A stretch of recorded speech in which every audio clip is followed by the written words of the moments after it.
আসসালামু আলাইকুম।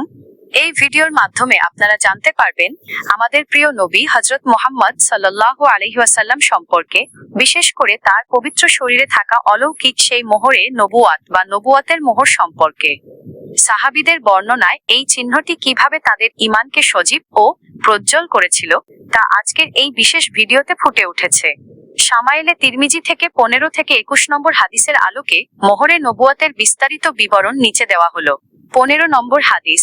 হযরত সায়েব ইবনে ইয়াজিদ রাদিয়াল্লাহু আনহু বর্ণনা করেন, তিনি রাসূলুল্লাহ সাল্লাল্লাহু আলাইহি ওয়াসাল্লামের পেছনে দাঁড়িয়ে তার দুই কাঁধের মাঝখানে বোতামের মতো মোহরে নবুয়াত দেখেছিলেন।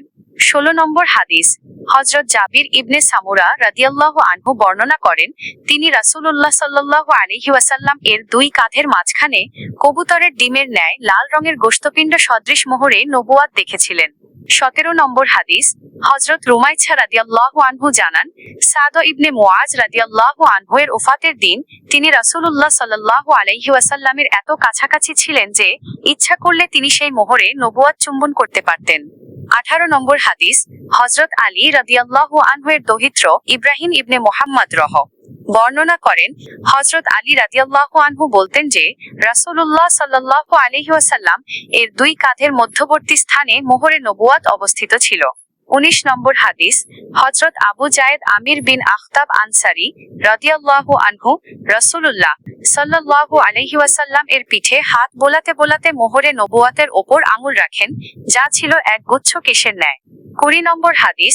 হযরত আবু সাঈদ খুদরি রাদিয়াল্লাহু আনহু এর বর্ণনায় পাওয়া যায়, রাসূলুল্লাহ সাল্লাল্লাহু আলাইহি ওয়াসাল্লামের পৃষ্ঠদেশের ওপর এক টুকরা বাড়তি গোশতপিণ্ডই ছিল সেই মোহরে নবুয়াত। 21 নম্বর হাদিস। হযরত আব্দুল্লাহ বিন সারজাস রাদিয়াল্লাহু আনহু রাসূলুল্লাহ সাল্লাল্লাহু আলাইহি ওয়াসাল্লামের পৃষ্ঠদেশে মুষ্টিবদ্ধ আঙুলের ন্যায় এবং চারপাশ তিলক দ্বারা শোভিত মোহরে নবুয়াত দেখেছিলেন। সুবহানাল্লাহ। এই মোহর ছিল আমাদের প্রিয় নবীর সাল্লাল্লাহু আলাইহি ওয়াসাল্লামের নবুয়াতের অকাট্য প্রমাণ। প্রিয় দর্শক, নবীর জীবনের এই বরকতময় তথ্যটি আপনার বন্ধু এবং পরিবারের মাঝে পৌঁছে দিন। এটি আপনার জন্য সাদকায়ে জারিয়া হতে পারে। তাই ভিডিওটি এখনই শেয়ার করুন, যেন সবাই নবী সাল্লাল্লাহু আলাইহি ওয়াসাল্লাম কে আরো গভীরভাবে ভালোবাসতে পারে।